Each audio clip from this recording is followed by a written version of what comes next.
हिंदू रक्षा दल का सहयोग तो देखो हर हिंदू त्यौहार में होता है जी और जैसे तो हम लोगों के बीच में जाके हमारा इस श्रावण मास में केवल इसका उद्देश्य लोगों तक पहुंचाना है। इतिहास अगर नहीं पता होगा तो हम उसकी जानकारी किसी को बता नहीं पाएंगे, तो हमें अपने इतिहास की जानकारी होनी चाहिए।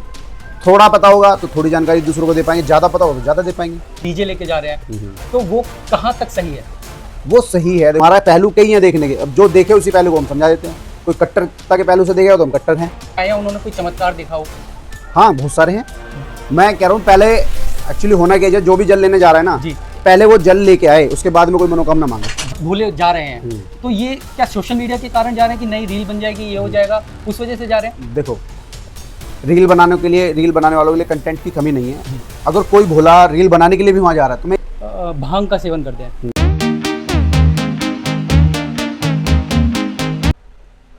हेलो एवरीवन, कैसे हो आप सभी? आई होप आप सभी अच्छे होंगे। तो जैसे कि आप सभी को पता है कि सावन चल रहे हैं, सावन का मौसम आ गया है, तो इसमें बहुत बड़ा रोल होता है हिंदू दल का। और आज हमारे एक गेस्ट हैं जो हिंदू दल से हैं, लौनी से अमित जी। नमस्कार अमित जी। कैसे हैं? बढ़िया जी, आप कैसे हैं? आप बताएं। जी, तो जैसे कि कांवड़ यात्रा चल रही है, उसमें आपका क्या सहयोग है? हिंदू रक्षा दल का क्या सहयोग है? हिंदू रक्षा दल का सहयोग तो देखो हर हिंदू त्यौहार में होता है, जी पर जैसे सावन का पवित्र माह है, जी सभी इसमें भोले जल लेके आते हैं और शिव जी को अर्पित करते हैं। बड़े कष्टों से वो जल को लेके आते हैं और जिस कष्ट से वो जल को उठाते हैं और यहाँ तक लेके आते हैं, अपने अपने क्षेत्रों में लाते हैं, अपनी अपनी मनोकामनाएं मानते हैं। तो ये पावन जो महीना है ना, मतलब इसके एक छोटा सा मैं एग्जांपल ये देना चाहता हूँ, शायद बहुत कम लोगों को पता होगा। कल परसों मैंने भी किसी के माध्यम से पता करा था। सावन के महीने में जो भगवान दक्ष थे, जी उन्होंने कभी उनका मान सम्मान नहीं किया, पर जब कुछ ऐसी बात उनके बीच में विवाद हुआ जहाँ बड़ी स्थिति परिस्थिति विपरीत हो गई, तो उन्हें ये लगा, तो वहाँ जब बात दक्ष प्रजापति थे, जो भगवान दक्ष थे, जो धरती के पहले राजा थे, जी जी उन्होंने उनकी जो सती थी उनसे उनका विवाह हुआ था, शिव जी का। तो वो सती के विवाह से खुश नहीं थे। वो उनको ये समझते थे जंगलों में रहने वाले हैं, ये तो बर्फ़ों में रहने वाले हैं। उन्होंने कभी मान सम्मान नहीं किया। कुछ परिस्थितियाँ ऐसी बन गई, वहाँ दक्ष प्रजापति जी की जान को खतरा हो गया, मतलब मरण स्थिति में होगी। तो एक महीना, वो ये सावन का महीना था, जहाँ भगवान शिव का जहाँ मान सम्मान कभी नहीं हुआ, वहाँ भी उनको मान सम्मान दिया गया। इसलिए पवित्र श्रावण मास इसको कहा जाता है। तो इस माह में जो भी शिव जी से मनोकामना मांगता है, तो इसमें विशेष उनको खुशी थी, मतलब कि भाई मेरी ससुराल जैसे मान सकते हो, या जहाँ मुझे कभी सम्मान नहीं मिला वहाँ उनको विशेष सम्मान मिला था। तो ये ऐसा चर्चा हिंदू रक्षा दल जगह जगह जाके करता है, जहाँ जैसी परिस्थितियाँ होती हैं वहाँ ऐसी चर्चा करता है। तो हम लोगों के बीच में जाके हमारा इस श्रावण मास में केवल इसका उद्देश्य लोगों तक पहुँचाना है कि जो श्रावण मास है इसमें भोले बाबा इतने खुश रहते हैं कि जो भी भोला वहाँ से जल उठा के और अपने यहाँ पर आके उसका अभिषेक करेगा, या जहाँ भी शिवलिंग पर अभिषेक करेगा, वो जो भी मनोकामना पूरी मांगेगा वो श्रावण मास में पूरी होनी ही होनी है, निश्चित रूप से। और ये मतलब ऐसी स्थिति भी मान सकते हो कि किसी के प्राण भी अगर आपको बचाने हो तो वो भी बचेंगे, आपको पता नहीं लगेगा, पर ऑटोमेटिकली वो काम होगा। साइंटिफिक रीजन भी इसके पीछे बहुत बड़ा है, उसकी चर्चा हम बाद में विस्तृत रूप से करेंगे। तो ये है हिंदू रक्षा दल का उद्देश्य कि घर घर में हमारे हर देवी देवताओं का, ऐसा नहीं है कि भाई इतिहास नहीं हमें अगर पता होगा तो हम उसमें कोई भी काम नहीं कर पाएंगे। इतिहास अगर नहीं पता होगा तो हम उसकी जानकारी किसी को बता नहीं पाएंगे, तो हमें अपने इतिहास की जानकारी होनी चाहिए। थोड़ा पता होगा तो थोड़ी जानकारी दूसरों को दे पाएंगे, ज़्यादा पता होगा तो ज़्यादा दे पाएंगे। तो ये हमारा उद्देश्य रहा है शुरू से ही, कोई भी पवित्र हमारा त्यौहार है उसकी सारी जानकारी उन्हें दी जाए। जी, जैसे कि जो भोले जाते हैं तो जल लेके आए हैं, उन्होंने कोई चमत्कार देखा हो? हाँ बहुत सारे हैं। मैं कह रहा हूँ पहले एक्चुअली होना क्या है, जो भी जल लेने जा रहा है ना जी पहले वो जल लेके आए, उसके बाद में कोई मनोकामना मांगे। जी पर हमारे यहाँ पे ऐसा भी हुआ है कि मनोकामना मांगी और जल लेने जाते हैं मनोकामना पूरी होने के बाद में, और जो मनोकामना मांग के आता है उनके आने के बाद पूरी होती है। हर किसी से कोई भी जल लेके आएगा, आप रैंडमली किसी से पूछ लेना, रैंडमली किसी से पूछ लेना, चमत्कार कहोगे या ऐसे विश्वास कहोगे, या विश्वास होना भी चाहिए। मेरा तो कहना ये है कि विश्वास है सनातन के अंदर, और वो विश्वास कहीं ना कहीं आज भी कायम है, जो भगवान भोले के अंदर, भोले शंकर के अंदर है, सभी का विश्वास। ओके, जैसे कि आजकल सोशल मीडिया का ज़माना है, आप भी काफ़ी रील्स देख रहे होंगे भोले की, और हम भी देखते हैं। तो क्या सही में जो लोग जा रहे हैं वो अपने श्रद्धा से जा रहे हैं, या फिर आप मतलब क्या समझते हैं कि इतनी ज़्यादा आजकल बहुत ज़्यादा भोले जा रहे हैं, तो ये क्या सोशल मीडिया के कारण जा रहे हैं कि नई रील बन जाएगी, ये हो जाएगा, उस वजह से जा रहे हैं? देखो, रील बनाने के लिए, रील बनाने वालों के लिए कंटेंट की कमी नहीं है जी अगर कोई भोला रील बनाने के लिए भी वहाँ जा रहा है तो मैं ये कह रहा हूँ वो जा रहा है ना, जी। वहाँ जाके ऑटोमेटिकली वो कन्वर्ट हो जाता है। जो जिसको ये नहीं पता, जिसको ये लग रहा है कि मैं बहुत ज़्यादा वहाँ से जल लेके आऊँगा या बहुत ज़्यादा मुझे इन्फ्लुएंस होना है, बहुत ज़्यादा मुझे चर्चा में आना है, वो जाता जरूर है उस चीज़ को सोच के वहाँ पे, और वो उस चीज़ का उसका काम भी भोले बाबा पूरा करते हैं, पर साथ ही साथ उसकी मनोदिशा भी वहाँ जाके बदलती है, उसकी ऑटोमेटिकली भावनाएं चेंज हो जाती हैं। जैसे क्या हो, आप मेरी बात समझो, आप मंदिर में जाते हो जी। तो क्या चप्पलें पहन के जाते हैं? नहीं, क्यों चप्पलें उतारते हो बाहर? श्रद्धा चप्पलों है में हमारी। श्रद्धा नहीं है। हाँ, श्रद्धा के साथ साथ में आपके मन में एक भावना ऐसी है कि मैं गंदगी स्वरूप या मेरे अंदर के जो विचार स्वरूप जो है वो चप्पलों के माध्यम से मैं उतार के आ रहा हूँ। जी ये हमारी एक भावनाएं ऐसी होती है। तो जब भी कोई भोला वहाँ जाएगा तो वो अपने मन के सारे गंदे विचार वो छोड़ के जाएगा, और नहीं भी जाएगा तो वहाँ जाके छोड़ने पड़ेंगे। तो सबको देखेगा आस्था में, कोई पैदल आ रहा है, कोई दंडवत आ रहा है, कोई जल उठा के आ रहा है, कोई कठिन यात्रा करके आ रहा है, तो वो देखेगा सच्चाई, और वो रील्स में सच्चाई बताएगा सबको।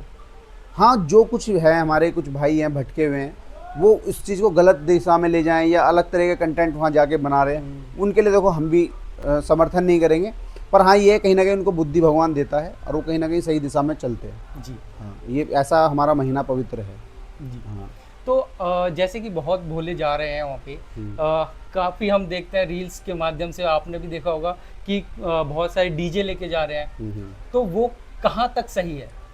वो सही है, देखो इसलिए सही है जी कि डीजे जब लेके जा रहे हैं, मेरी बात समझो, बड़े बड़े डीजे लेके जा रहे हैं, मेला लगता है, बढ़िया लोग, देखो एक तरफ 100 लोग खड़े हैं जो कहते हैं कि हाँ अच्छा लग रहा है, एक तरफ 2 लोग हैं वो कह रहे हैं नहीं अच्छा नहीं लग रहा, तो वो 2 लोगों की नहीं सुनी जाएगी, वहाँ 100 लोगों की सुनी जाएगी। बिल्कुल। अगर सभी लोगों का निर्णय है कि बंद कर दो तो बंद कर दो, और सब लोग कह रहे हैं चलना चाहिए, जब सबकी इच्छा है, जितने भी युवा हैं भोले हैं वो ये चाहते हैं डीजे बजना चाहिए, तो भैया और डीजे रुकना नहीं चाहिए, डीजे नहीं रुकना चाहिए। साथ ही भोलों की जितनी भी सुविधाएं हैं वो सब उनको मिलनी चाहिए।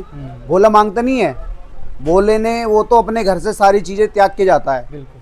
वो भोले बाबा को समर्पित रहता है जी। उसे ये पता होता है कि हाँ मेरा भोले बाबा को समर्थन में जा रहा हूँ, अब वही मेरी रक्षा करेंगे। वो ही प्रशासन के चक्कर में नहीं है, वो किसी की सेवा भाव के चक्कर में नहीं है, वो सारी सुविधा अपने आप लेके जाता है, वो सारे कष्ट अपने आप स्वीकार करके जाता है कि मुझे भोले बाबा के अपने कष्टों को नहीं देखता हो, वो ये देखता है कि मुझे भोले बाबा से मुलाकात करनी, बस। प्रशासन उसके साथ ये कहता है कि इधर से मत जाओ, डीजे मत बजाओ, सबका अपना अपना तरीका है। बजाओ डमरू, ये वाद्य यंत्र जितने भी थे, शंख की ध्वनि ऐसी ऐसी होती थी, कोई अगर असुर सुन लेता तो कान में से खून निकल जाता था। तो डीजे में तो ऐसी स्थिति भी नहीं है जी। तो जो डीजे बज रहे हैं बजने दो भाई, कोई शव यात्रा नहीं है ना, कावड़ यात्रा है, तो डीजे शंख घंटे घड़ियाल नहीं बजेंगे तो क्या बजेगा? तो ये तो सब चीज़ बजनी चाहिए, और व्यवस्था और भी मजबूत होनी चाहिए। मैं तो कह रहा हूँ और भी ताकत से मेला लगना चाहिए। बिल्कुल। हाँ, इसे तरीका लोगों को बदलना पड़ेगा। सोचने देखो वो डीजे ऐसा कर रहा है, वो डीजे ऐसा कर रहा है, भैया डीजे है तो बजेगा ही। जी।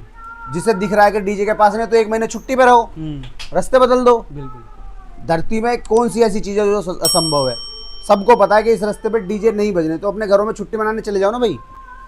कावड़ का रूट नहीं बदला जाएगा या कावड़ की रूपरेखा नहीं बदली जाएगी। ये त्योहार है तो त्योहार की जब तक मन रहा है, देखो अभी मैंने ये कहा जब तक मन रहा है, क्योंकि आने वाला जो भविष्य है ना, वो हम लोग यहीं ताकत से मना पा रहे हैं त्योहारों को।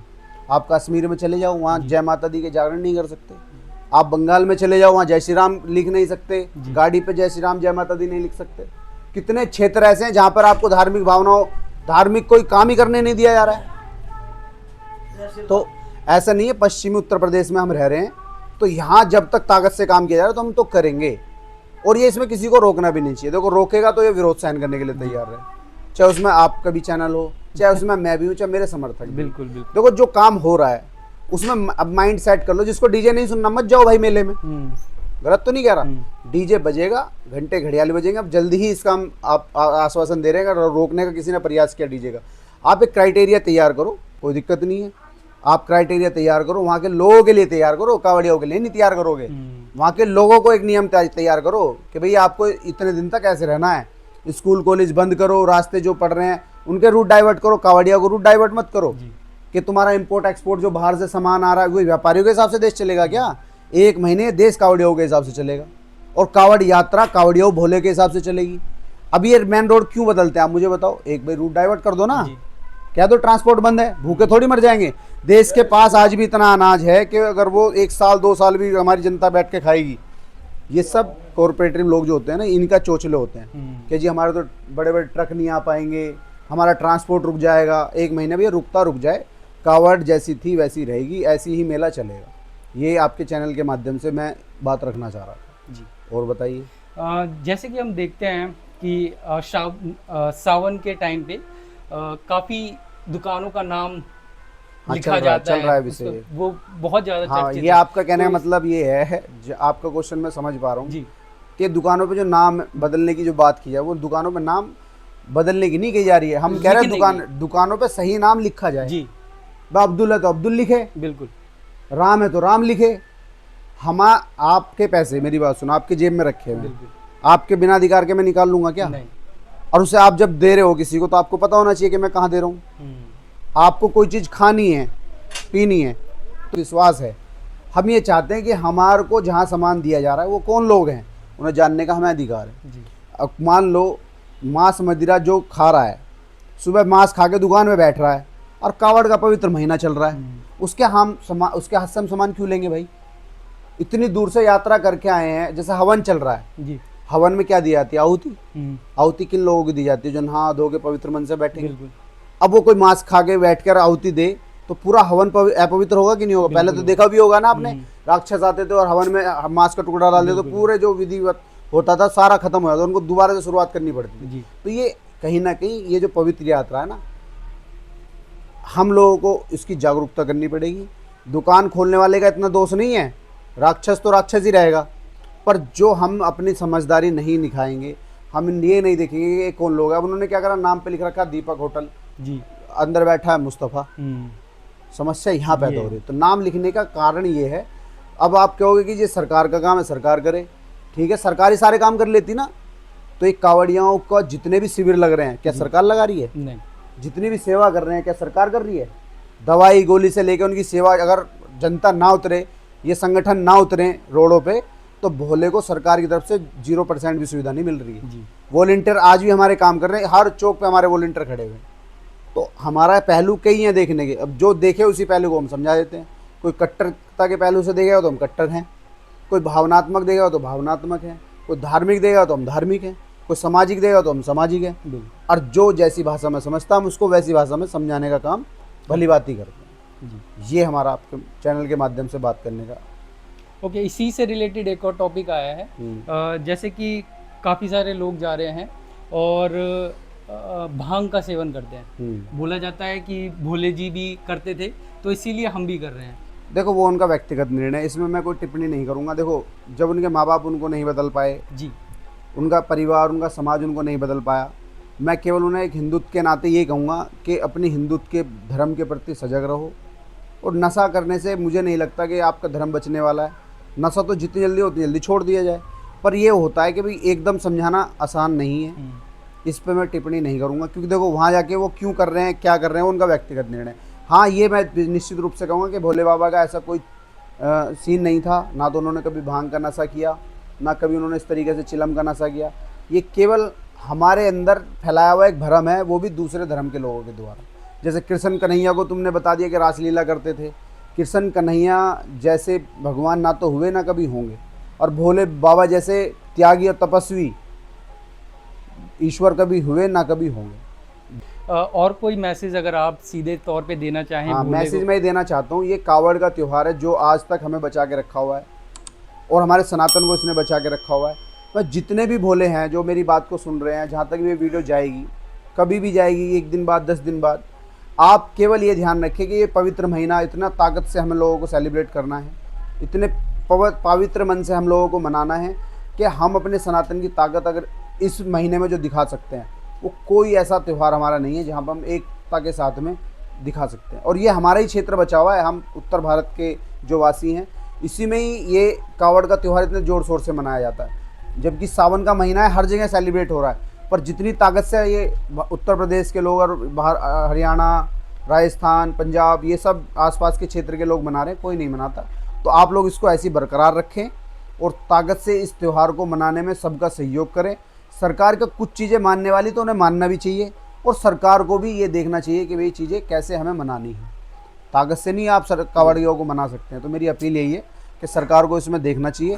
कावड़ के टाइम पे बिजनेस, धंधा पानी सबको एक किनारे रखो और केवल ये महीना बड़े शानदार तरीके से व्यतीत करें और हर भोले की सेवा हो, ऐसी हमारी इच्छा है। और सभी से हम कह रहे हैं, जहाँ से ही भोले निकल रहा है उनकी चरण रज भी अगर आपको मिल जाती है, उनकी थोड़ी सी भी सेवा करने को आपको मौका मिल रहा है, तो कोई भी मौके को छोड़े ना। साक्षात भोले बाबा उनके साथ चलते हैं। जो कावड़ लेने जाता है पवित्र मन से, ये नहीं पता कि साक्षात भोले बाबा उनके साथ चलते हैं, कावड़ के रूप में, जल के रूप में, बच्चे के रूप में, किसी जानवर के रूप में। भोले बाबा साक्षात उनके साथ चलते हैं। हर भोले की रक्षा जो करते हैं, बहुत इंसिडेंट भी आपने देखने को मिले होंगे। इतने बड़े त्यौहार के अंदर बहुत ही कम घटनाएं होने को होती हैं। बिल्कुल। ठीक है, तो ये है मेरा आपसे अपील कि सभी लोग इस त्यौहार को बहुत ही अच्छे मन से मनाएं। जहाँ भी भोले दिखाई दे, पवित्र मन से उनकी सेवा करें। हर हर महादेव, जय श्री राम। जय श्री